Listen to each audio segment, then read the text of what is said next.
So hey anime fans. The series name is What If Naruto Got Harem with Twin Light and My Little Ponytail. So let's start the series. There was a blonde youngster sitting calmly in an orange jumpsuit in a secret cottage outside the hamlet of Konoha. He felt comfortable in this small cottage, far from the town and its narrow-minded and mocking residents. The blonde actually felt sorry for the villagers because they were ignorant of shinobi matters and local secrets. The senior villagers were fully aware of his animosity, and were doing everything in their power to instill it in the younger generation, but he sneered at the final concept. Secrets. Years ago, the brilliant but dim-witted Sandaime headmaster enacted a regulation about the blonde's condition, making it unlawful to express it out of fear of dying. Like any other law, people instinctively devised ways to go around it. To maintain their animosity for him, they kept making references to his illness, and making up tales about the blonde, even if they didn't mention it. The children of these awful folks mindlessly followed their parents' instructions, much like sheep blindly trust their shepherd. The Sandaime, the father-daughter chef team, 2 or 3 jonin, and maybe a few genin were the only individuals who still treated him like a human being at this point. At most it was 10, but it was at least 4 or 5. He grunted wearily at his life to date. In a community, hardly nothing is worth thousands of dollars, much less hundreds of thousands. The teen made it a point to visit this shanty every day because it was his home away from home. No one knew, or at least he thought no one else did, and he shook his head to keep his thoughts from returning to that gloomy direction. He'd been there too many times to give a damn, so he'd finally made the decision to ignore people who make fun of him. The cabin was actually a shrine for his family, a lost clan. Previously a hamlet attached to Konoha, 2 of the 5 major villages together attacked and annihilated the clan. How was this known to him? He found it in a journal, but it wasn't just any journal. The owner and author was a clan member who had long since survived the Shodaime headmaster's passing. The journal he was clutching had formerly belonged to his ancestor Mito, the late Shodaime's wife. He had been reading the journal for nearly 2 years, dedicating an hour or so each day to learning about the lives of the famous in Konoha. This was the 4th time he had read the journal again. I've lost track of the years since Hashirama-kun's passing, and I spend the most of my days at home observing the village's development from the seedling my husband planted to the emerging tree it is today. However, I feel that I'm becoming less and less accepted here every day, and those who once treated me with respect and love now see me with distrust and covert fear. For the first several years, I didn't sure why this shift had happened, but now I understand. They are afraid of the QB I keep at away. Since Hashirama-kun's passing, the village's pessimism has been growing worse every week, and they worry that now that the only person who could keep the fox under control is gone, I will let it run amok. Hashirama-kun used his infamous Mokotan to control all of the bijou, and the villagers are afraid that their last defense against the fox being liberated is gone.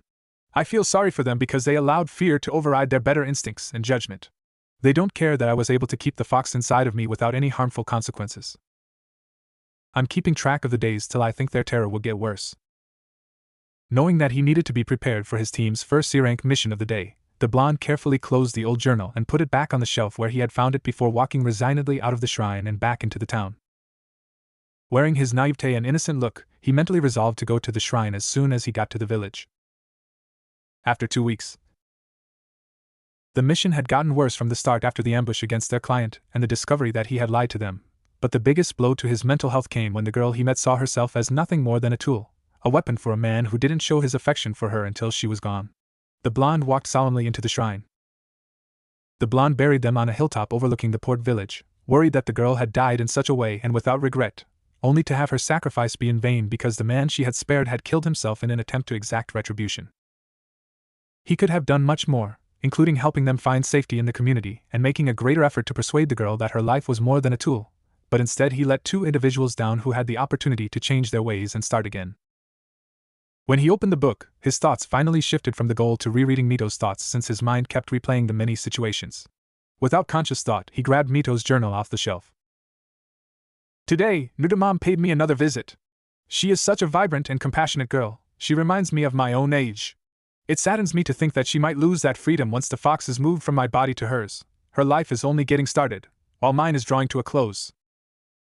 A big part of me is tempted to just let the fox live inside me as I die, even though I know that Hashirama-kun made many sacrifices for the fox to stay in Konoha. I can't help but want to honor my husband's sacrifice because he was a good man who always put the needs of the people before his own, even though it seems insignificant and far too arrogant for the community to allow this to continue. I have asked my friends to keep an eye on Nudamam and assist her in maintaining a certain level of affection, since I have observed throughout the years that love triumphs over hate, and that hate will remain captive as long as love is present. Luna and Celestia gladly complied with my request, but they can't help her until Nudamam calls on the contract. Please watch out for Nudamam-chan and forgive this idiot for her error, Kami-sama. I still have to be hard on myself because I can't remember where the contract was and I don't even have the tools I need to do the one thing I thought I could accomplish to aid Nudamam. Heaven is aware that she will require it in her next incarnation. After reading that line, the blonde sighed solemnly and closed the journal, searching for weeks before concluding that they were some sort of secret known only to a select few. He tried to find information about Nudamama, Celestia, or Luna, but he was unsuccessful. Since the QB now inhabits his body, he is certain that his Nudamam cannot be alive, but this does not imply that Luna or Celestia were already dead. He is still uncertain about the identity of those three. The sky outside the shrine window was turning darker, and he grimaced as he returned to his apartment, where he discovered an empty room full of loneliness because it was late, and he couldn't sleep here because the headmaster could need to contact him. After 2 days, the blonde was reading the journal's final section again while leaning against the wall. I am aware that Nudamam-chan is still afraid, and the move is scheduled for this evening. I can feel the fox frantically attempting to get away from my rotting body as my time is almost up. I explained everything to her the week before, and she reacted precisely as I had expected. She was terrified and in a panic. Why wouldn't she be? The only thing preventing a calamitous creature from escaping and causing destruction is her. Both Nudamam-chan and I are inside the hamlet's gates now that the other has left. She would be by herself, without family to turn to, and burdened with the weight of a town full of jonin. Even my most ferocious adversary would not deserve such a life. I keep thinking about how she will live in the hamlet as the Kyubi Jinchuriki and the last surviving, and I know that not even my friends, whom I consider family, would be able to save her. I made another attempt, but failed to locate that awful scroll. Family never betrays you, but a community will eventually turn against you. For everybody who sees this before my time runs out, that is my final message. My dear reader, family comes before everything, including pride, glory, and everything else. This lesson is our clan's creed if you belong to my clan. Never forget. When he shut the notebook, the blonde's smile seemed hollow. Where was his family since clan's creed was all about family? Why did he and this woman from Nerda's mother live alone in the hamlet without anyone to support them? He fell on a loose floorboard while attempting to return the book, slid toward the bookcase, and stretched out to stabilize himself on one of the numerous shelves. Instead, his palms snagged a scroll, and he braced himself for the hit with the floor. He let forth a sad sigh. But as he turned, he saw his arm tugging at the scroll in the shelf, his head cocked in curiosity, and then he heard a loud, reverberating click behind the shelf. He ran against opposition, as though he were clinging to a wall or door. The shelf and the wall it rested against whirled around in front of him, showing a secret passageway lighted by old lights, and he carefully got back up and went inside, seeing that the lamps had seals on them that probably kept them lit. He thought he was at an adept level after 2 years of visiting the shrine, but he required an experienced Fuin spirit artist to assess his skill level. He was immediately struck by the diversity and practicality of the art, and on his regular travels to this shrine, he read and studied the several scrolls that provided lessons on Fuin spirit art rather than just reading the journal.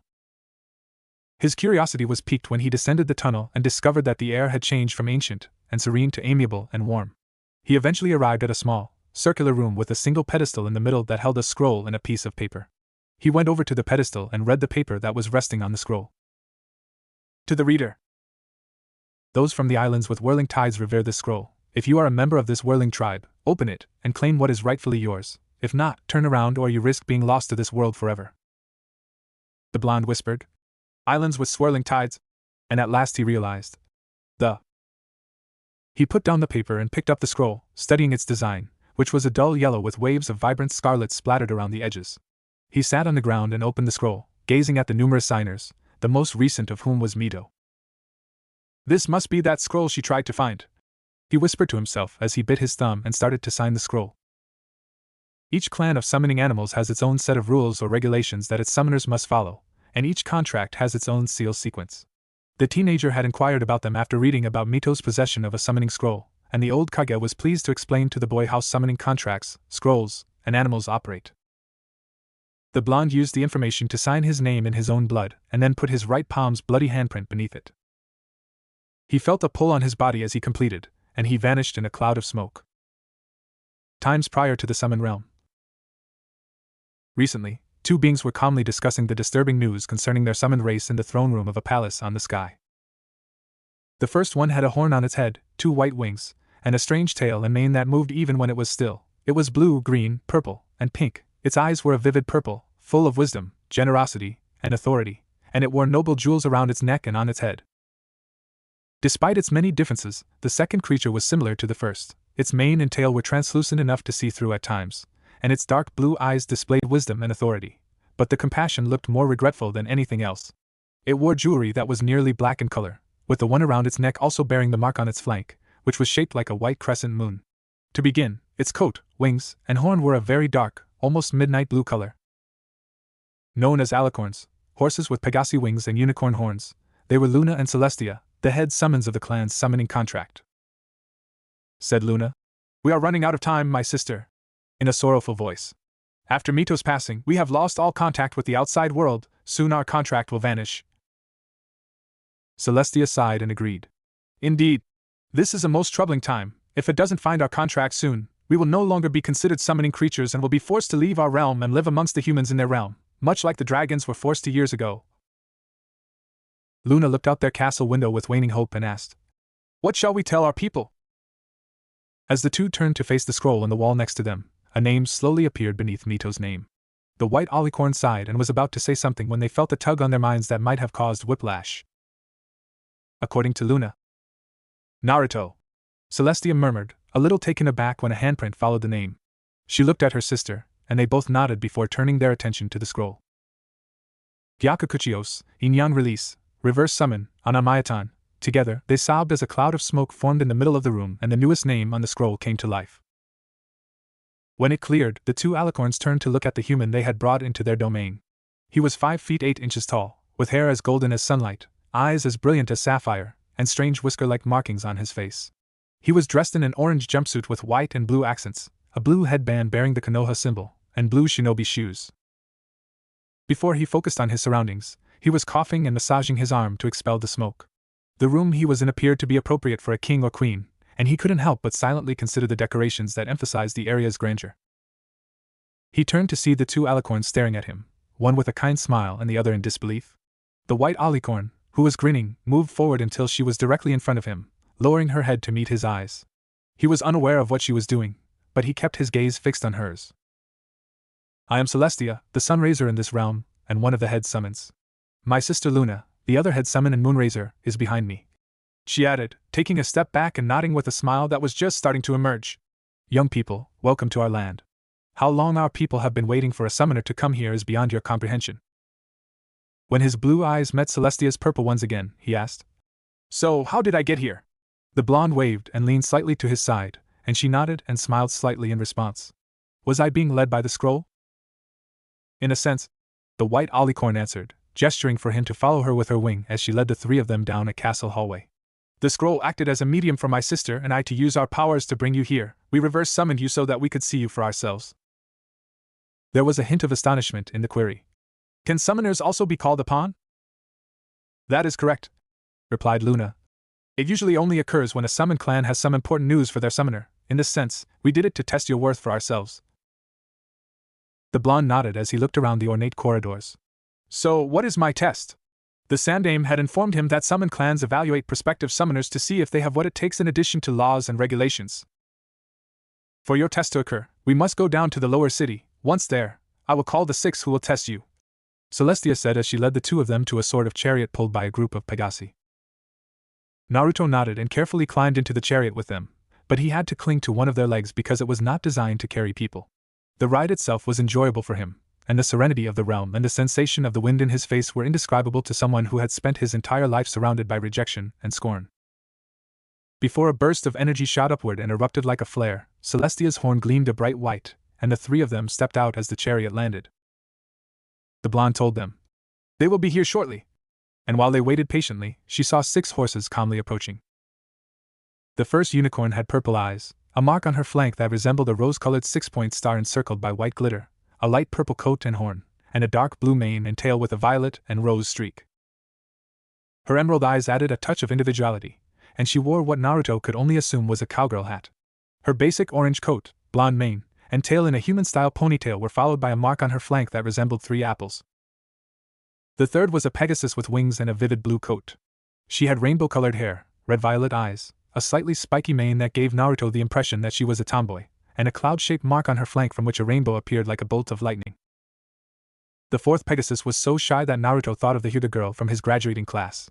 She had smooth light pink hair, a pale yellow coat, cyan blue eyes, and a mark of 3 blue butterflies with pale purple wings. The fifth unicorn, which had a white coat and horn, had azure blue eyes that were accentuated with sky blue eyeshadow, a purple-blue mane and tail and 2 long curls that gave Naruto the impression that she was interested in fashion, and a mark that resembled 3 shining blue diamonds. The last mare was a pony that already had Naruto grinning indiscernibly. She had a light pink coat with a mark on her flank that resembled 3 balloons, 2 blue and 1 yellow. Her hair and mane were a darker shade of pink, almost red, and were both poofed, in a way that emphasized her already happy and joyful aura. Her eyes were bright blue like Naruto's, and she had a smile of joy on her face almost all the time. "Naruto, these will be your testers," Celestia said, turning to the blonde and pointing to the human adolescent and the 2 alicorns. "They are Twilight Sparkle, Applejack, Rainbow Dash, Fluttershy, Rarity, and Pinkie Pie," she said. "Girls, this is Naruto." Pointing to them, Luna said, "You are to see if he has what it takes to be our summoner." Twilight stood up and asked, "How can he be tested?" "Check to see if he possesses the attributes of the elements of harmony," Celestia stated with a smile. The 6 Maras nodded, and Rainbow Dash said, "Okay, I'll go first, my element is loyalty, so let's see if you got what it takes." Which left Naruto looking perplexed. "If you had to choose between your home and someone you cherish, what would you choose?" she said. His response was brief. "I choose my loved one. Mito-sama said that family is everything, and while I have no family of my own, I have those who I will protect with my life." When Dash turned to face the 2 alicorns, they nodded, indicating that he was telling the truth. "You passed my test, Blondie," the Pegasus stated. "All right, partner, my element is honesty. I want you to tell me something truthful that comes from your heart or soul," she remarked, tipping her hat to greet Applejack when he arrived next. "Hi, I hold the Kyuubi no Kitsune within me, just as Mito-sama and Nurudamam-san did in the past," the blonde said with a reserved nod. The orange-coated mare said to her leaders, "You have honesty even amongst strangers, but you should also know that you have our support, Naruto. We don't see you as the fox and we never will, remember that." And both of them nodded pathetically as the blonde slowly grabbed her hoof and hugged him tenderly, shocking him. "Well, darling, I believe that a change of wardrobe is long overdue. Whether you pass or not, visit my store when we're finished and I'll see what I can whip up for you," she said, frowning slightly, and most of the other Maras rolled their eyes at what she was sure to say. She circled him for about 5 minutes before he nodded in appreciation, and Rarity stepped forward. "Oh, I see." He spoke a little nervously, and she smiled and nodded. "Very excellent. Now, my personality trait is generosity. Have you ever helped someone without expecting payment?" After closing his eyes and searching his memory, the blonde recalled his first encounter with Haku. "Yes. I helped a girl look for herbs to help heal the one she cherished most. I never expected anything in return and just wanted to help her," he said. His expression darkened when he learned she was dead. Rarity grinned and put a paw on his shoulder after getting confirmation. "You are a generous man, Naruto. I can easily see that. You know what it's like to have nothing and strive to prevent others from experiencing that. You pass my test," she said as he looked at her eyes. Fluttershy took a cautious step and bowed in gratitude. She answered, "My element, Naruto, is kindness. How do you treat people you meet?" And he gave her a comforting grin, as though to boost her confidence. "To be honest, most people I meet are not exactly kind to me. I tend to ignore those people now and treat those who see me as a person with respect." His eyes widened at what she was saying as she released him. "Those two, Zabuza and Haku, they were your enemy but you tried to help them turn over a new leaf. Kindness to your enemy is the greatest of all. Naruto, you passed my test," she said, imitating Applejack. "I can tell that you are a pure and kind person, Naruto. You have regrets about things you could have changed, but you were kind enough to give those people you think you failed a respectable send-off," she said with a tearful expression. He wiped away an errant tear, and the blonde nodded. Then Pinkie Pie said, "Hello, my name is Pinkie Pie. I'm glad to have met you," in a cheerful manner.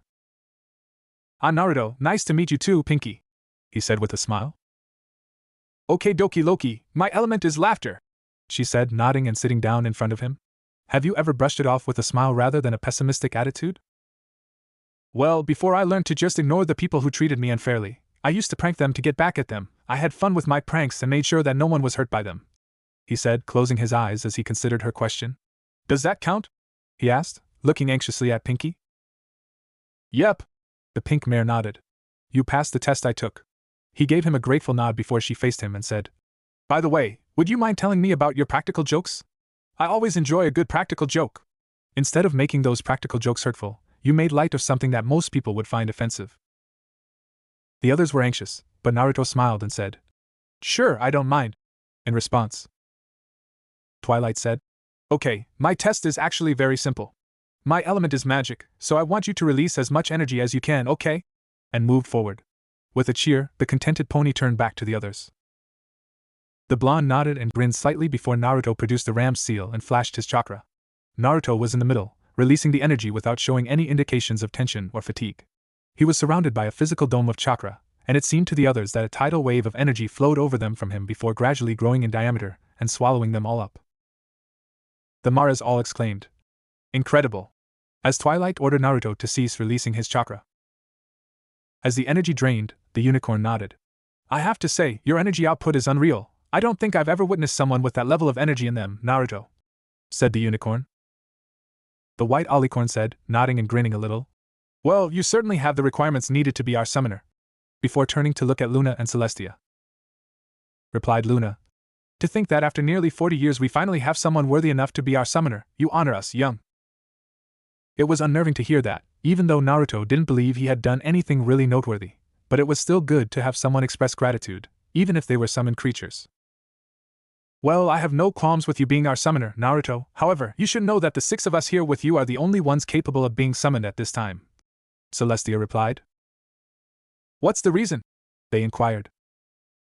Over the years we were without a summoner. Many of the ponies who were volunteer summons resigned themselves from the list. The number grew higher and higher over time until it was just the 8 of us left. As such, your summoning options are somewhat limited and dash.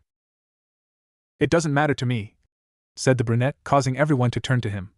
Whatever help and support you can offer me is better than having none at all. Even if it was just one of you that I could summon, I'd still be grateful. So, don't worry about numbers because I'm sure you all are more than enough.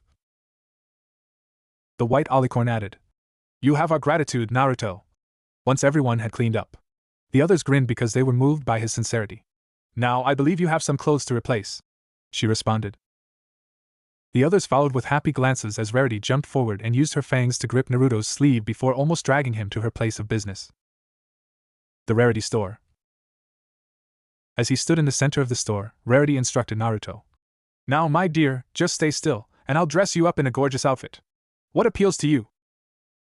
Something that's both sturdy and allows me to blend into most crowds. He shrugged. Which color is your favorite? Standing behind the textiles, she posed the question. Could you also add the yuzu swirl somewhere on it? It's dark brown with a hint of white.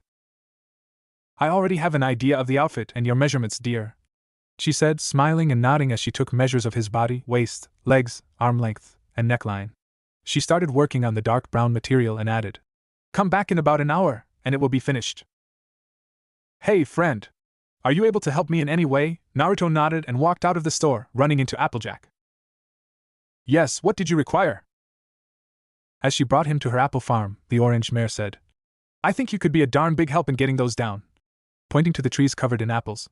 Normally, I just kick the tree and shake them loose, but my leg has been sore for a while, she said. Would you be able to assist? The blonde simply created a few clones, each of whom went to a different tree, without responding, and the numerous blondes climbed the tree and used their chakra to pluck the apples from the branches. But it took a while to gather them all, but Applejack was waiting below with different baskets for them to drop the apples into. Thank you kindly, Naruto. Don't think I could have done it without ya, the blonde said. No problem, Applejack, glad I could help. After blotting his perspiration. Hello, Blondie. Rarity said that she's almost done and that you could head back to her shop. Dash remarked as she plummeted from the skies beside them. Recall how she estimated that it would require an hour? Rolling her eyes, Applejack said. She must really not like your jumpsuit and work double time to get your outfit ready.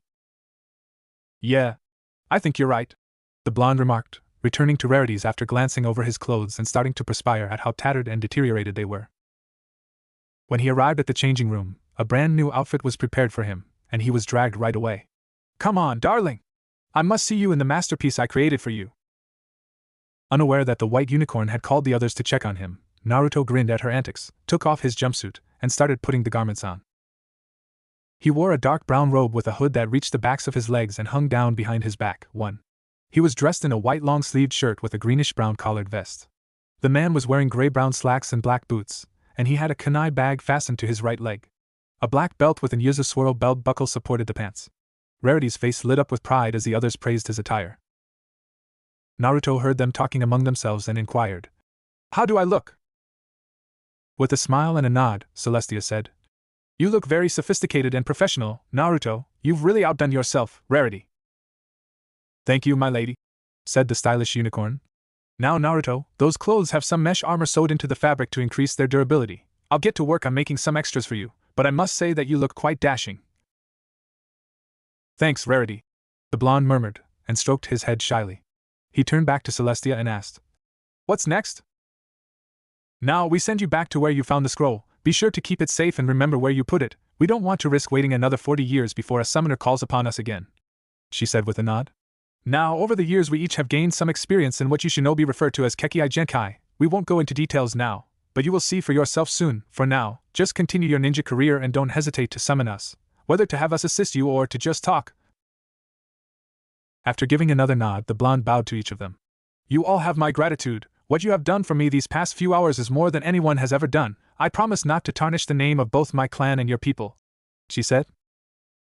While the others grinned at his assurance, Pinky embraced Naruto and added, "Naruto, make sure you have fun. You'd better avoid getting stuck in the mud." "I promise, Pinky, so long as you and the others promise to be there for me when I need you," he said, laughing at what she had said. She grinned and exclaimed, "Put a cupcake in my eye, cross my heart, and wish me luck in flying."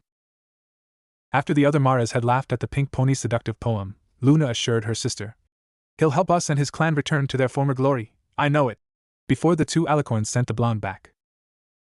"Not to mention we'll be with him every step of the way. At long last our bond with the clan will be reformed," the white alicorn said with a smile. When a cloud of smoke rose from the shrine, Naruto was seen wearing new clothes. The smoke caused dust to enter his lungs, which made him cough a little. "Definitely not the best way to travel," he muttered between coughs as he returned to the Kuma contract. After taking the scroll off its pedestal, he entered the shrine's main chamber and began looking for a sealing scroll. In roughly 3 minutes, he located one and opened its contents. He sealed the contract inside the sealing scroll, pocketed the book that emerged from the scroll, and then lifted it up to examine the cover and the height with the yuzu swirl on the head plate. After spending some time in the summon realm, he was a little hungry, so he decided to walk to the Ichiraku stand after noticing that it was nearly midday and putting his book, The Legend of the Rikudo Sennin, in his pocket for later reading. Streets of Konoha. Wearing a cowl to shield his face, the blonde navigated the mass of people going about their daily lives, sighing as several peasants hit him. "Something big must be going on," he thought, grimacing a little. "The streets aren't usually this crowded, so..." When he eventually arrived at his favorite ramen stand, he entered before anyone could run into him again and saw that his sensei, sixth headmaster, was there and seemed to be waiting for him. He approached the man and took off his hood, wondering what the lethargic jonin could want with him. "What are you doing here, sensei?" he said calmly, revealing the ignorance to which most people had grown so used. "Are you experimenting with a new look, Naruto?" the silver-haired guy said, turning his uncovered eye to his blonde student and casting a questioning gaze at his clothing. Speaking candidly, he wiped his head and glanced at his new outfit, saying, "I thought it was time for a change. Someone took the time to make this for me and I think it's a lot better than my old jumpsuit."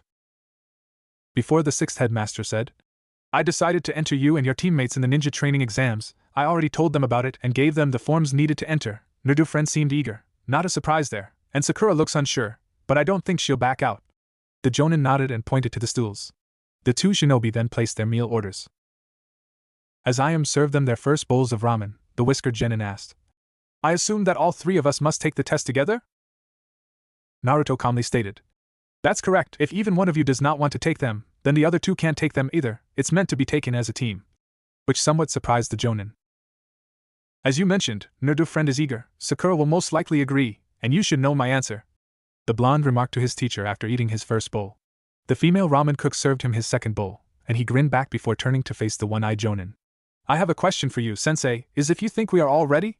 My friend Naruto's ready because he had training from a young age, and I am confident in my abilities, but what about Sakura?" "What do you say?" Naruto looked at him and replied, "How do you believe she's ready when she doesn't show any interest in training? only knows how to walk trees and use the academy spirit art, and has no drive beyond grabbing the attention of her Naruto friends. You should have a bit more faith in your team, Naruto, the sixth headmaster retorted, frowning slightly at the harsh logic and truth of the remarks. Why do they despise me, sensei? They would sooner sacrifice their lives for me than for me. Since when have they trusted me or taken my opinions into consideration? How about back in Nami, when your Naruto friend rescued you from the Senbin's blow? In response, the blonde sneered. He got them on the mission, huh, sensei?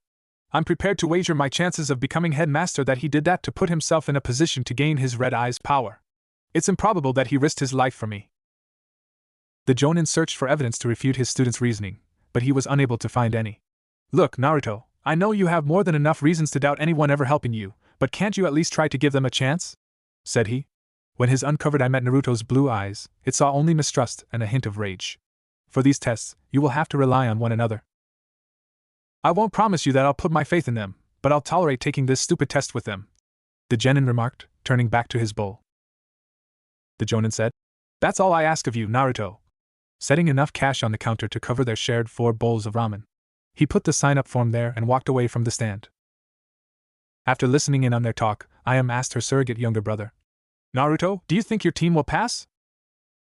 In answer, he sighed and lowered his shoulders a little. It's hard to say. If my guess for what will happen is right, then Naruto friend will declare himself as team leader while Sakura will agree to anything he decides. Since I need them to take these exams, I'll just have to deal with it, he stated. I believe in you, Naruto, and I'm sure you'll do fine too, San, the ramen chef said, placing a consoling palm over his and giving it a gentle squeeze. The blonde nodded and grinned a little before getting up and leaving the platform. Thanks, Ayame, she said. Tell Pops that I said hi for me, he cried as he turned to leave. After more than 5 minutes of struggling through the throng, he eventually made it to the receptionist, who gave him a small smile and opened the door. Although she wasn't particularly supportive of him, she was kind and treated him like everyone else. He had carefully pulled the hood of his coat over his head on the way to the headmaster tower, hoping to speak with the Sandame and ask a long-standing question. After being granted permission to enter the office, Naruto found the elderly Kage sitting behind his desk with a mountain of paperwork. The man smiled and asked, What can I do for you, Naruto? With a straight expression, the blonde sat down in the chair in front of the desk and said, I have a question for you, old man. To the headmaster. Oh sure, what would you like to ask me? How can I identify with Naruto and Mito? What brought this on, Naruto? The elderly man asked, raising an eyebrow at the unexpected inquiry. He pulled his pipe from his top desk drawer and started smoking. About 2 years ago, I came across this journal that told me about Mito-sama and Naruto-san. I was curious as to who they were and tried to find some information on them. Unfortunately, I was only able to get info on Mito-sama and couldn't find anything on Naruto-san. What I read about Mito-sama was basically what they told us in the academy, that she was the Shodame's wife and a... You want to know more about Naruto then? My last name is, and there. I also discovered that there was a clan of... He continued, his blue eyes glinting into the village chief's brown ones. Gigi, do I belong to their clan, or is it just a coincidence that my last name is the same as theirs? Sighing wearily at the depth of the response regarding the genin in front of him, the Kage put down his pipe and rested his chin on his linked hands above his desk. Naruto, you must realize that this information is highly confidential, he said. I need you to swear that you won't talk to anyone else about this until I give my express permission. Do you understand? With a nod, the genin said, Yes, I understand, and I give you my word, Gigi. Very well then. You asked what your connection to them is. The answer is that you share their clan name because you are all of that clan. You're plain and simple. Now, Mito-sama was indeed the wife of Hashirama-dano, but she was also a holder of the Kyuubi much like you are. What about Naruto-san? Was the only thing Naruto wanted to hear from the man he thought was his grandfather, while feigning amazement at the revelation. You don't realize how weird it is to hear you call your mother by her name, the ancient headmaster said, laughing at him. W what? The blonde asked, her pretense of surprise becoming to genuine surprise. In actuality, she is your mother. She died the night the Kyuubi attacked. The old man nodded and sighed, looking regretfully at the blonde. I'm so sorry for not telling you earlier, but I wasn't sure if you were ready to know at the time, he added. That's why she isn't here now. The news that his mother, the second holder of the fox, had died the night before his birth left the blonde's head spinning. I want to ask Gigi about it, but then he'd grow suspicious as to how I knew Kaa-chan was the previous Jinchuriki, he said loudly. He asked himself. What about my father? How did he get there? He perished that night as well as he helped the village keep the fox at bay. I'm sorry, Naruto. He whispered softly. I see. And then he turned to face the Sandaime, terrified. Did they love me, Gigi? Of course they loved you, Naruto. When Naruto-mom was pregnant with you, she was happier than I had ever seen her before. Your father practically shouted from the headmaster mountain that his wife was pregnant, and did so again when they found out that you were a boy. He said. Thanks for telling me, Gigi. As the blonde laughed, and wiped away a stray tear. He said. It was trouble now, my boy. With the adolescent's consent, you might be able to respond to some of my inquiries. Who handed you the clothes you're wearing, and where did you discover that journal exactly? You might as well get comfortable, Gigi, it's kind of a long story, the blonde said, placing his elbows on his knees and waving his palm at the elderly guy. 2-hour time skip. When he returned to his seat, he said, and then I got some new clothes and was sent back to the shrine. After that, I took the scroll and Yuzahite, and a book on some guy called the Rikudo Sanin before I headed back to the village. So you have the support of these ponies and passed their test to be their summoner, and you also received some new clothes from them, the Sandaime said, puffing on his pipe, which he had resumed after the first hour. Only you, my boy, would be fortunate enough to stumble across your clan's old shrine and find, not just Mito-sama's journal, but a summoning contract. He thought to himself as the blonde gave him a sheepish head rub. Yeah. They were all really nice and supportive during my tests. 2 of them even hugged me when I was beginning to feel down. Now that you are aware of your relationship to the 2 you read about and that one of them was your mother, the Kage grinned and said, well, I'm glad you found something to associate you with your old clan more. If you wish, you could also wear their hide to show your connection to them. It's your decision. Remember that this information is classified and cannot be shared with anybody without my consent, but if I die, you are free to use it however you see fit. The genin gave a nod. He turned back before he reached the door and said, and as a thanks for helping me, I'll tell you how to deal with your paperwork. Almost laughing at the old man's almost childlike eagerness. Try using Kage Bunshin to get it done faster, Gigi, he suggested as he departed. Yeah, I understand, Gigi, the blonde replied. The receptionist heard a continuous thumping coming from the headmaster's office for the next 10 minutes after Naruto left, followed by a series of shouts of, stupid! The Academy of Tomorrow. It was the day of the ninja training exams, and Naruto was waiting for his teammates to arrive while leaning against the tree in front of the academy. The blonde couldn't help but look annoyed as he remembered how his sensei had given him, and maybe the other 2, the sign-up forms the day before the tests. He pondered, I wonder if Pinky would mind helping me prank him for that. Just as he noticed his Uchiha teammate and his civilian raised one arriving. Showtime, he thought as he raised himself off the tree with a disappointed groan. Dobe, what's up with the new attire? The Uchiha smirked and said, have you finally made the decision to truly attempt to be competent? Sakura was irritated that the blonde ignored her nerdo friend-kun, but the nerdo friend saw the blonde's pointless entry as a victory. They entered and ascended a set of stairs to discover a large group of genin from various villages gathered near a door with the number 301 on it. His nerdo companion shouted, take down that gen spirit art, we're heading for room 301, not 201, as he opened his large mouth. At the attempt to trick the prospective exam takers, Naruto rolled his eyes and started to move past them. He leaned on the wall outside the door for over 10 minutes before the 6th headmaster arrived in a shunshin and his colleagues strolling up, one of them looking worse for wear. After furiously slapping his brow, Naruto decided to ignore what had transpired and proceeded upstairs to room 301. The 6th grade headmaster said, well, I'm glad that you all made it here. I was worried that I'd have to deny you entry. As he recounted to the other 2 what would have happened if none of the 3 had shown up, Naruto looked at the jonin. After concluding his talk and wishing them success, he walked away, letting them enter the examination room. The several genin hissed at them right away, making Sakura anxious, the nerdo buddy eager, and Naruto bored. Although the genin's glares were annoyed, he had witnessed the villagers' glares to be more severe because they were filled with hatred. A female said, Kun nerdo friend.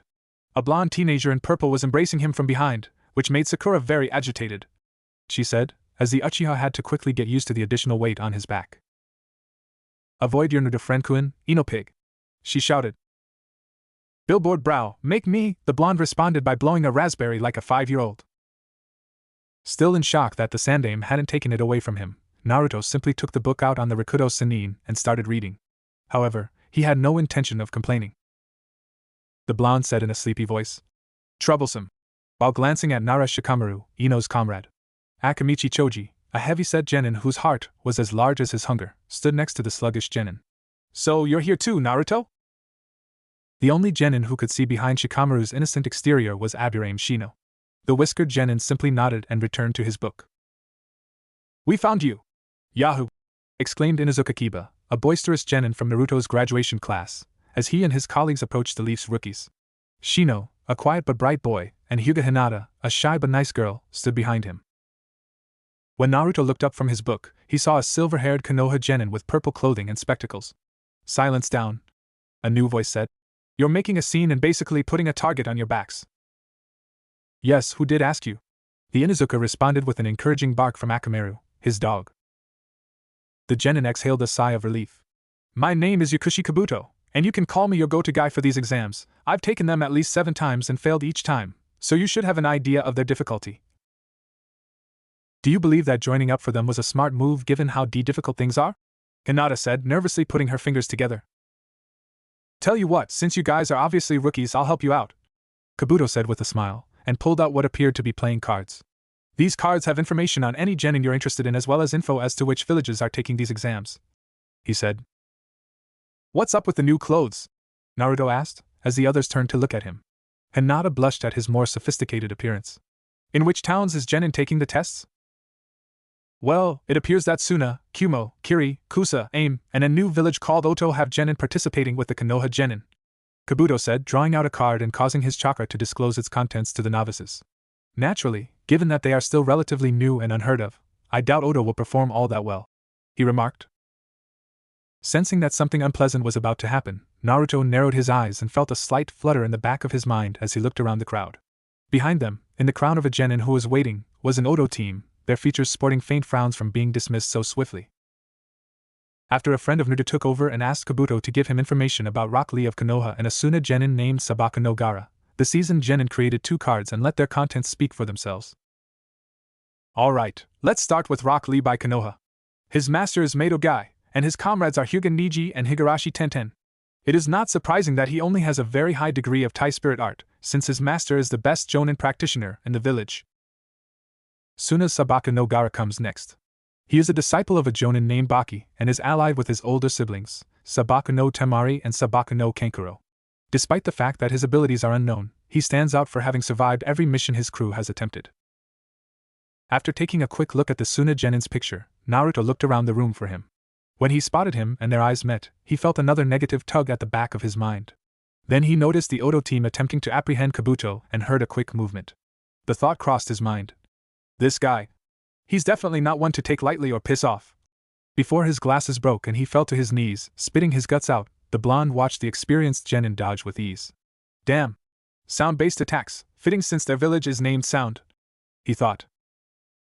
"Alright, you little shits, my name is Marino Ibiki, and I will be your first examiner," exclaimed a man in black and several ninjas training in tan Konoha uniforms as a massive cloud of smoke appeared at the head of the room near the board. "This is your only warning, you 3 of Oto," the man in black exclaimed. "Until we give the all-clear, please don't fight among the genin." Oto genin, dressed as a mummy, stated, "Sorry about that, we're just dealing with last-minute jitters," with a face that was barely remorseful. Ibiki let out a frustrated sigh and instructed the redhead Suna genin and Naruto to take their assigned seats in the middle row.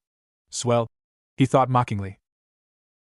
"Alright, maggots, the written exam is the first one," many classmates moaned as Sakura and Naruto's buddy scowled at Naruto. The blonde in his mind sighed at his teammates' lack of faith. "Now, these are the rules for this exam. Each genin team passes and fails as a whole. Each genin has 10 points at the beginning, and a genin will be sent out of the room if caught cheating 3 times with his teammates. There are 9 questions on the paper, and the 10th and final will be brought up later. Each incorrect response will cost you 1 of your 10 points, and the final score will be the sum of your score and your teammates' scores. Any questions?" A kunai embedded itself in the desk where one genin was sitting when he raised his hand. "Well, that's just too awful. Without a doubt. These are the guidelines, and they shall be adhered to exactly as written. Now grab your pencils and get started." Nearly all of the genin picked up their pencils right away.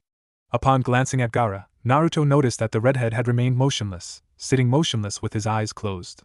The blonde shook his head while concentrating on his paper. After 2 minutes, he scowled at his incapacity to respond to any of the queries. Before Ibiki's comments reached his face. "These questions could stump even Jonin. How the hell does he expect us to dash? Wait a minute. He said that we would be sent out after being caught 3 times. That gives us 2 freebies before we get the boot. Could it really be so simple?" He looked around the room, deciding to follow his instincts, and noticed someone sitting in the row in front of him with a test paper that was more than halfway filled.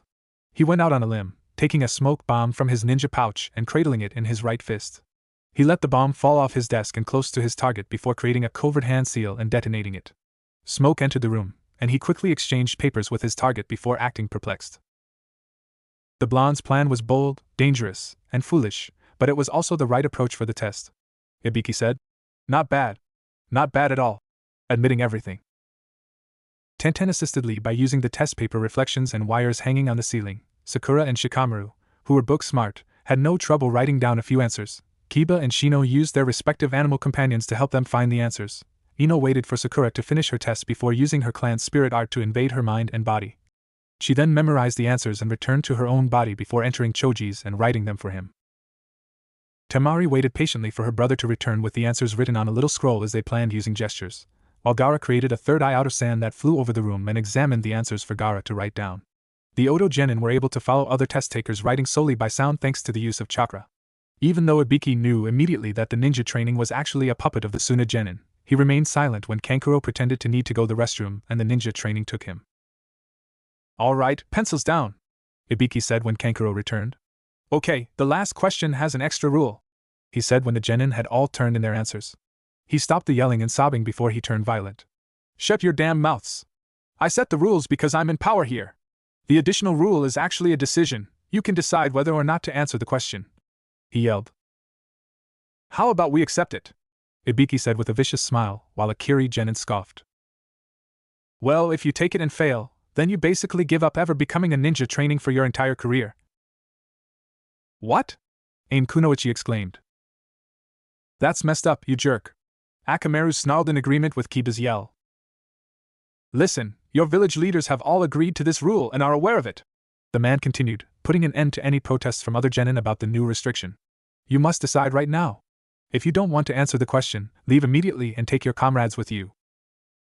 After 5 minutes, Naruto was worried about his chances and turned to face his teammates, noticing that Sakura was looking very nervous, her green eyes meeting his blue ones, and that his nerdy friend was maintaining a composed front. He slowly shook his head, giving her the impression that he was insane, but he ignored that expression and turned back to the front. Ibiki remarked rhetorically, Well, there's not much to do anymore, other than to pass you. Well, I guess some of you are still here. The examiner and other ninja trainees smiled as the stillness of the test takers filled the room. At last, Kiba leaped from his chair and glared at Ibiki, saying, What the fuck, man? You frighten us to death and force us to take the test merely to pass it? That's correct, brat, replied the man wearing a bear mask. There was no real 10th question, it was merely to test you psychologically and see if you had the mentality to put aside everything for the sake of the mission. There will be times when you take a mission with incredibly high risks and you're given the choice to go through with it or not. Showing that you're willing to do it proves that you have the mentality of a ninja training who is willing to face the risks, he said as he took off his bandana and showed his scars and burns. Even if the risks scar you. So what was the purpose of the other 9 questions? Temari inquired, holding out her hand. You see, Genin, you all won the first exam since my testing techniques didn't actually work on you, Ibiki laughed at her and stated. The point was to test you all on your skills in gathering information. A common mission ninja training will be assigned. Which infuriated her. When he was done, a black bundle burst into the room, and Kanai pushed the exposed materials corners up against the walls so the genin could see the banner. This proved to be the second examiner, Mitarashi Enko, who was gorgeous and unmarried, read the banner, and in front of it stood a purple-haired woman with brown pupilless eyes, a fan-like ponytail, and a killer body. She had on an orange skirt that hung just over her knees, a mesh armor top, blue shinobi sandals, and a brown trench coat. All right, you little brats, this is not the time to celebrate, the woman said. The second exam starts now, so follow me. While pointing to the window she had smashed through. Even while some genin remained silent, and nearly all of them stared at her as if she were insane, Naruto couldn't help but think that Pinkie Pie would love this type of entry, and mentally noted that he would tell her about it later. You're early again, Ibiki grumbled, peering out from behind the flag. She glared at him from the window, then glanced at the time, and when she saw that he was correct, her rage transformed into a sheepish smile, and she patted her head shamefully, saying, Whoops! I believed I arrived on schedule. At any rate, you have your work cut out for you, Anko. These genin are tougher than they look, Ibiki said, sighing in mild irritation as Naruto and a few others laughed. Is that correct? Now follow me swiftly, you little brats. The woman smiled widely and continued, Well, I promise that this number will be cut in half by the time they're done with my test. She leaped out of the window and yelled, with the genin right behind her. They all went to Training Ground 44, where they were greeted by numerous ninjas undertaking training as well as Tui and Bu. Mitarashi-san, we are ready when you are, stated one of the ninjas in training as he approached Enko. I'm glad to hear that, she said, turning to face the genin. Your second exam will be held at Training Ground 44, also referred to as the Forest of Death. Aim genin inquired. Exactly what is the second exam? With a sly smile, the Tokubetsu Jonin went on.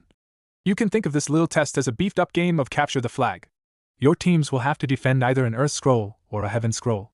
You have to get the missing scroll and carry both to the forest's central tower before 5 days, or 120 hours, have gone by. If any of your allies die or are left behind in the forest, you will be destroyed. Sakura agreed right away, but Naruto chose to remain silent in order to avoid having to face their ire. After many genin nodded, they were given waivers to sign, which would absolve the leaf of responsibility for their deaths. After everyone on Naruto's team signed a waiver, they were handed an Earth Scroll to keep. While Naruto disappeared, performed a few hand seals, bit his right thumb, slammed his palm to the ground, and whispered, Kuchios knows spirit art. So that no one would hear him while the other teams awaited their scrolls, Rainbow Dash emerged from the smoke, appearing perplexed as to why she was there. How are you, Naruto? The Pegasus inquired. Hey Dash, I need your help for this part of my exam. Which test? I need you to get inside and wait for me to enter with my team as we move through this forest in the middle of the second ninja training exam. I want you to follow us and watch our backs after we do. Do you believe you can do that? No problem, Blondie, she exclaimed, grinning and extending her wings. Let me do it, please. After yelling, she disappeared into the jungle as a blue blur. Fortunately for Naruto and Dash, no ninja training noticed her, so she could wait for them to arrive without any problems. Don't die on me. I don't want to waste my time looking for your carcasses.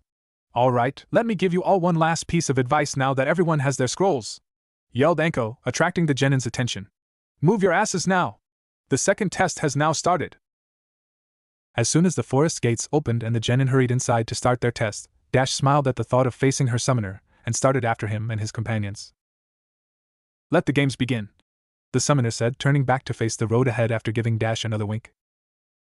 As soon as the second exam began, Team 7 leaped through the trees of the notorious Forest of Death. Just behind them, 2 of its members were unaware that a certain Pegasus was watching her blonde summoner. Because Rainbow Dash could sense the animosity among the squad members, he clearly got the short end of the stick when it came to comrades. Naruto was unable to put up with them because they frequently made fun of him and believed he was weaker than them. The Pegasus shook her head, pitying her summoner. And all because he's a Jinchuriki and hated by his fellow villagers. It's not fair, she thought, irritated that he seemed indifferent to the animosity. She moaned. But then again, that wouldn't be the best way to go about it. If she had been in his position, she probably would have reacted violently, and long ago given in to her frustration. The reason her summoner had persevered so long was genuine. We need to stop, Naruto said abruptly. Naruto's friend, who didn't appreciate that Naruto was attempting to give him instructions, angrily said, Why dope? Since the blonde was simply an anonymous loser. The blonde said, I have some business to take care of. In response. Business? We're in a jungle, you baka. What on earth might you have to take care of? He rolled his eyes in exasperation and sounded as though he were addressing an impressionable child when he said, Sakura, I need to go take a nap. What other business might I be discussing? Disgusting. You don't just say that to a woman, you disgusting pig. Sakura blushed in response to his statement and then snarled viciously at him.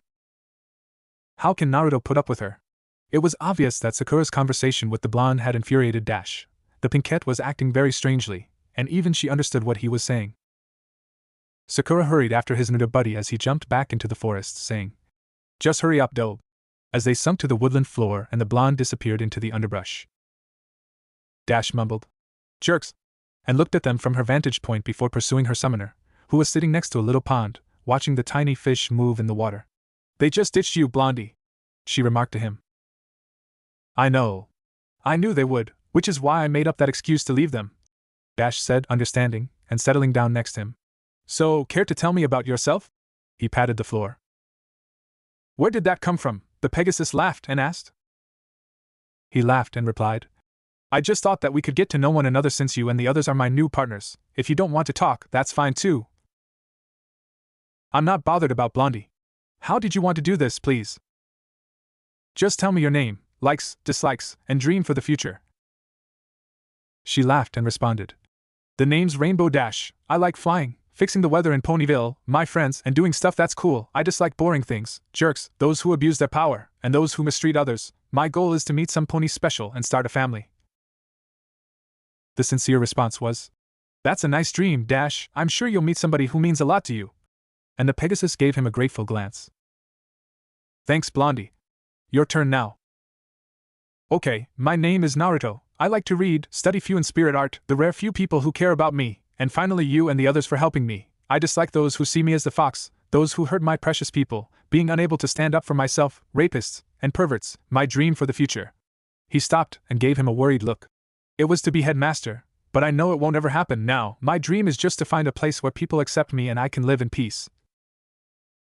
Their eyes widened in wonder as a huge brown snake that could easily have towered above them slithered out of the brush. Dash gave him a somber expression and opened his mouth to say something, but the earth trembled and they heard a loud hiss.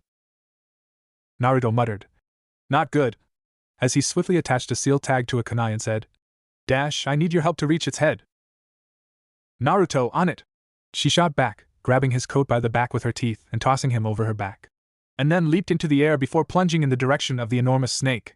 Naruto made her roll forward until her back was to the serpent's head before taking off with the kunai in his hand. He muttered, Shit, as the snake clenched its jaw and swallowed him whole, but the snake's rapid reflexes caused it to quickly lunge its head upward with its jaws wide open. Naruto glared at the inevitable end as he peered into the snake's open maw. Naruto! Cried out Dash in worry as she rapidly flew at the snake and kicked its body repeatedly with her hooves. Releasing him, she yelled in between kicks. After hissing at the snake's digestive fluids burning sensation, Naruto stabbed the snake in the skin with his kunai. The knife's seal tag ignited, causing the snake to tremble in agony due to an unexpected electrical surge. Tajikage Bunshin no spirit art, mass shadow clones, he declared after making a cross seal. Dash watched as the trembling snake's abdomen gradually grew until it appeared as though the stress would soon cause it to burst. The serpent, unable to bear the agony of being overextended, vanished in a cloud of smoke, leaving almost 100 Naruto clones on the ground, their clothing splattered with fluids. The Reddy's boutique in Ponyville. Suddenly, a unicorn with white fur tensed up and squinted. With a frightening shake of her right front foot, she left the thread hanging, and she ruined the clothing I had prepared for them as soon as my hooves touched them. With Rainbow Dash and Naruto. Naruto moaned and tugged at his clothing when Dash landed beside him after he had spelled his clones. Dash? Yes? Will Rarity spare me? He said in a monotone. The Pegasus responded by grinning in embarrassment and rubbing her head with one of her front paws. After 10 minutes, Naruto said, Okay, I think that's the best I can do, as he stood in the clearing with his clothes drenched from the water used to remove the digestive juices. Dash said, Hold still, Blondie, I'll dry you up, as she started to fly around him quickly, creating a little wind funnel of rainbow colors. Naruto was dry when the funnel emptied, and his naturally spiky hair became even more untamed. Thanks, Dash, let's go find my teammates, he remarked, straightening his hair with a shake of his head. Dash said, frowning slightly. Right. Recalling that they had abandoned Naruto, who might have been murdered by the snake. The blonde sensed a dark, malevolent energy source in the back of his head, and he couldn't help but think that his comrades were nearby, and this feeling somehow guided him to the right place. The Jinchuriki and Pegasus swooped through the jungle, searching for Sakura and Naruto's companion. When they were about 30 feet away, they finally stopped and peered through a bushy tree branch to see Sakura and a friend of Naruto's standing across from a woman wearing a kusa headband on her forehead. Naruto couldn't shake the feeling that the woman was the source of the terrible energy, and a bead of sweat formed and trickled down his cheek. To Naruto's surprise, his Naruto friend let out a terrified cry. Who are you? With us, what do you want? Ah, such good questions from you, Naruto friend, she continued, hissing violently as she spoke the name of the Uchiha. You look so much like your brother Itachi, she said, laughing, sending shivers down the spines of the 3 genin and 1 Pegasus. How did this woman know about the infamous Uchiha clan killer? Naruto scowled. Are you familiar with Itachi? Where is he? Now tell me! With anger taking the place of dread, Naruto's friend yelled. With a malicious grin, he continued. Now, Naruto friend. I still need to answer your earlier questions. Dash bravely said. And Naruto, this girl is creepy. Yeah, the blonde answered, continuing to listen to the discussion. The woman continued. As for your first question, my name is Orochimaru. In a tone that was far more masculine. The word caused Naruto to freeze and turn pale with panic. His thoughts raced as he examined his alternatives and any plan that would allow him and his friends to survive. But first he thought about. Dash, he began. I want you to dispel yourself right now. In an attempt to meet her gaze. What? Why would you have me, Dash? She exclaimed in horror. This guy is dangerous, Dash, really dangerous. That snake we dealt with earlier was one of his summoned creatures. I want you to get out of here right now. I'm not leaving you, Naruto, she replied. I won't do that to you. I won't be like your so-called teammates. She was truly in sync with her harmonic element, and he grinned pitifully at her love. She was shocked when she returned his hug without realizing he was holding up a half-ram seal. He mumbled, I'm sorry, Dash, and her eyes grew wide. Naruto, don't, she attempted to scream, but before she could finish, she vanished into a cloud of smoke. Naruto muttered, I hope that, if I live through this, you can forgive me, Dash. As he prepared another kunai with a seal tag and approached him. He saw that Orochimaru was finishing up his defense of wanting a Naruto friend, which involved needing his eyes, and he was preparing to attack. Everyone. If I don't make it out alive, I just wanted to say thank you. He said to himself as he imagined his loved ones, his mind filled with images of the Sandaime, Ichiraku's chefs, and ponies, followed by the shadowed silhouettes of his parents. I will fight to keep you all safe because this may be my last fight. Naruto brushed away the stray tear that threatened to drop and jumped out of the tree he was in, drawing the attention of the three below him. The QB brat. Probably got lucky and escaped my snake, he shouldn't be much of a bother. When Orochimaru saw him, his eyes narrowed a little. This was before to witnessing Naruto fly over hand seals and hurl down a kunai. Raihara, Sealing Arts, Lightning Field, is the Fuin spirit artist of Kunai Kage Bunshin, or Kunai Shadow Clones. As the lone kunai lifted his hands in a ram seal and multiplied by 20, the blonde spoke. The seals on the kunai were connected by lines of electricity, and a real web of lightning was rapidly moving down toward Orochimaru. The snake man snarled at the technique and then disappeared in a cloud of leaves, but his face was impressed as he reappeared on a different branch far from the damage. Not bad, I said, despite my presumption that he was incompetent. The lightning web cut cleanly through the tree branch he was on, sending the burned parts to the forest floor. Naruto prepared a kunai with a fresh seal tag after landing on the tree limb his teammates were on. Naruto buddy Sakura, I need your help if we want to get out of here alive, alright? He shouted, but no one answered. He turned slowly to glance over his shoulder when he froze in shock and realized they had left. Angrily, he thought. They deserted me, again, Orochimaru mockingly chuckled at him. Isn't it something? The man said, laughing. You risk your life to help them and they leave you to die, like a pack of wolves leaving the weakest link. I'm such an idiot. How could they possibly be interested in me? Naruto was too upset at his own folly to reply. It's unbelievable that I genuinely thought they would stay to assist me. Well, I suppose I should commend you on your impressive display earlier, Naruto. How are you acquainted with me? At the sound of his name, the blonde snapped out of his trance and questioned. The blonde tensed up and prepared his kunai as the Sannin laughed again, revealing the woman's pure white skin and yellow, snake-like eyes. Naruto, have you ever wondered who your parents were? My boy, he inquired. I know quite a bit about you, more than you even know. He yelled back. Of course I have. Asking, what orphan wouldn't? Yes, but what if I told you that I am certain of their identity? Naruto half lied in answer, saying, I already know who they are, because he only knew his mother. The snake said, You're not a very good liar, Naruto. After which he appeared thoughtful. If I had to guess, it would be your mother, Nerdamam. Well, that's not totally true, you seem to be lying to me only partially. Which parent do you know, please?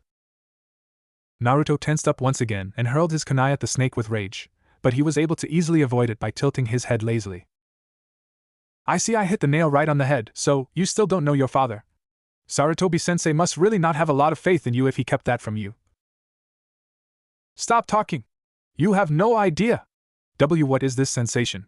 My arms feel like they want to burst. The blonde's arms suddenly started to burn, and he let out a loud cry. Oh, but I do know Naruto. I know the truth about who your father is, he's the Leaf's greatest hero, the one who turned the tides in the Third Great War. He chuckled. Naruto's arm agony was getting so bad that he couldn't recall who the snake was talking about. With a cunning smile, the snake continued. Your father was Namake's Minato, the Yondaime headmaster. which caused Naruto to freeze. The blonde muttered incredulously. And no, he couldn't be. Not him. Before he returned to his logical self and provided the facts. They were nearly identical save for Naruto's whisker marks, and if the yondaime was his father, it would have made far more sense for him to use his son to contain the Kyuubi. Naruto, do you see it now? Sarutobi-sensei knew. How could he not? Your community worships Minato and hates you for being a scapegoat. When the serpent drew a kunai and asked, they detest you every waking second. The Sannin said sarcastically but empathetically. Oh, but don't worry.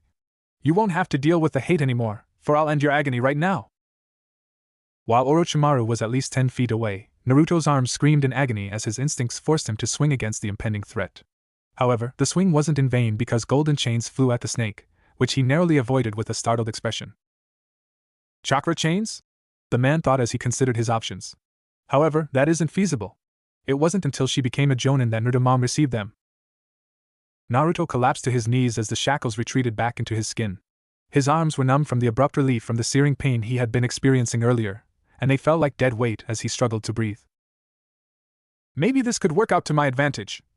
My original self has already given Naruto the curse mark and knocked out the Kyuubi brat's teammates. Maybe Naruto's inevitable jealousy of Naruto will help fuel the curse mark. Yes, I believe this will work out just fine. Orochimaru narrowed his eyes as he considered the new outcome, thinking, maybe this could work out to my advantage. The adolescent's ability to trick even Kabuto was evidence that he was much more than he seemed to be, and Orochimaru found himself imagining himself in the role, alone, orphaned, yet still able to surprise his opponents and show off incredible might and talent. He produced the heaven scroll required by Team 7 and tossed it in front of the gathering. Your teammates are about half a mile north of here. Consider that scroll a gift for your interesting display and bravery. Not many people would choose to stand their ground in my presence, so do try and stay alive for me, he stated. The snake scattered into mud once he finished his piece, demonstrating that he was nothing more than a Tsuchi Bunshin, mud clone, but Naruto's mind was still spinning from the knowledge he had been given and the suffering his apparently new ability was inflicting him. As he started toward the place where Orochimaru said his team was, his body moved on its own. He created 2 clones in silence, had them carry his comrades, and had them follow him to the central tower after finding them both slumped against a tree trunk, asleep. After traveling for the remainder of the day, Naruto was at last beginning to collect his thoughts following the startling disclosures he had been given when he saw, strangely, that he was within the tower and that there was a plaque in front of him that contained a secret lesson. He opened both scrolls and threw them to the ground, causing them to burst into plumes of smoke that revealed Yumino Irika, the ninja training who taught at the academy, and the blonde sneered at the answer's simplicity, which focused on the skills you need to work on, the body, earth, or the mind, heaven. When he continued, not bad at all. The blonde merely nodded in agreement before his clones took his unconscious companions to him. Naruto, I'm glad you got here as early as you did on the first day. We ran into Orochimaru in the forest and they were knocked out, he said, guiding his friends to one of the tower's dorm rooms and delivering them to the stunned ninja training. Don't forget to let the elderly Irika-sensei know that I need some alone time. After entering, Naruto sighed and used the necessary seals to call out Dash, who then materialized in a puff of smoke. Her eyes were wide with concern when she saw they were not in the forest, but they soon softened when she learned Naruto was still alive. With a sudden outburst of rage, she slapped his face with her tail, the equivalent of a human lady using her hand, and Naruto seemed unconcerned, letting her hit him with a lifeless expression. Dash was so furious that she didn't appear to notice. Damn it, Naruto! What did you do when I said I wouldn't abandon you? You make me feel so anxious that you send me back. Then, it seems that you have completed your test before you even return my call. Is there a major problem with you? She approached him, softened her eyes, and lowered herself to meet his downward gaze, but he was unimpressed and stayed mute. Naruto, she asked uncomfortably as a now crying blonde abruptly drew her into an embrace. I'm so sorry, Dash, he said, rubbing her coat while crying. His earnest and apologetic tone instantly calmed her anger, and she embraced him with her wing back, mumbling back. It's okay, Blondie. I forgive you. A loud tap on the door broke up their conversation. Naruto? I need to speak with you. It's Sixth Headmaster. Naruto turned to face Dash, who smiled before her eyes sparkled and she was engulfed in a rainbow of color. After the storm subsided, she transformed into a necklace, the pendant of which was a perfect duplicate of her cutie mark. Before entering his door, Naruto hastily pulled it on and tucked it beneath his vest. Sensei, what were you hoping to discuss? With a troubled expression on his blonde pupil, the Sixth Headmaster asked. Naruto, is what Irika just told me true? Have you and the others met Orochimaru? What happened back there, Naruto? The blonde said, nodding and looking down as the Jonin sighed. I listened to you, that's what. Naruto said, frowning and gazing at his sensei with betrayal in his gaze as his eyes grew wide at the angry tone. I trusted my comrades and they abandoned me in that forest, not once, but twice. I said after stopping Orochimaru from killing them back there, and when I needed to urinate. I trusted them and thought they would save me, but they abandoned me to perish. The fact that Orochimaru allowed me to live there still shocked me. Every comment caused the sixth headmaster's eyes to widen. He was aware that their teamwork wasn't very good, but he never imagined that they would simply desert their partner and leave him to the wolves, as it were. Naruto, I dash. Be careful, the blonde, understandably incensed, answered. I listened to you, even though I knew that they would never be there for me, and I was left alone to die while they ran to save themselves. They simply ran away like cowards, without even caring that they needed me to pass the test. I've had enough, sixth headmaster. I'm leaving this squad as soon as possible because I will never trust those two again. The blonde's anger was slowly calling on a small amount of the Kyuubi's chakra, making him release killing intent. Naruto, don't do anything rash. I'll talk to Headmaster Sama and dash. Was the sixth headmaster's attempt to defuse the situation. No. I'm done, sixth headmaster, so don't try to stop me.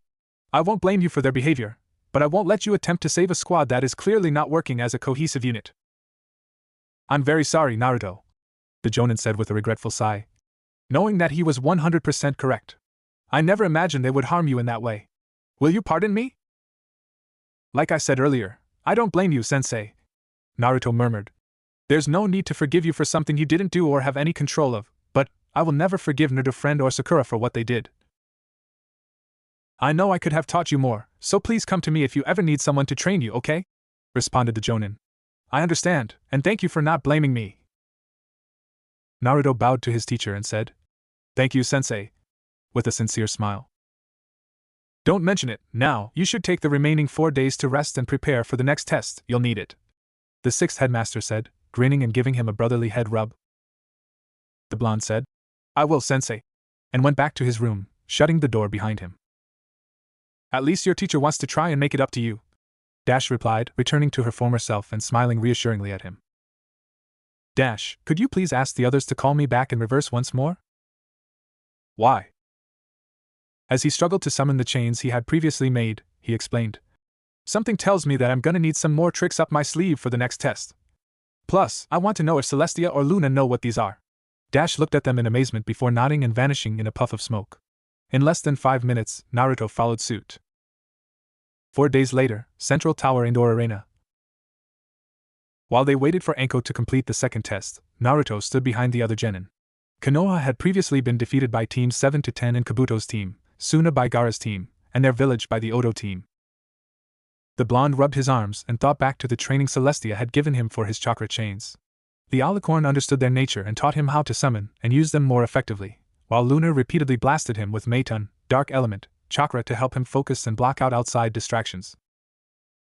They were dissatisfied with his comrades after Naruto told them about what had happened in the Forest of Death, but they were ready to support his decision after he gave him a lesson about cleaning his garments better.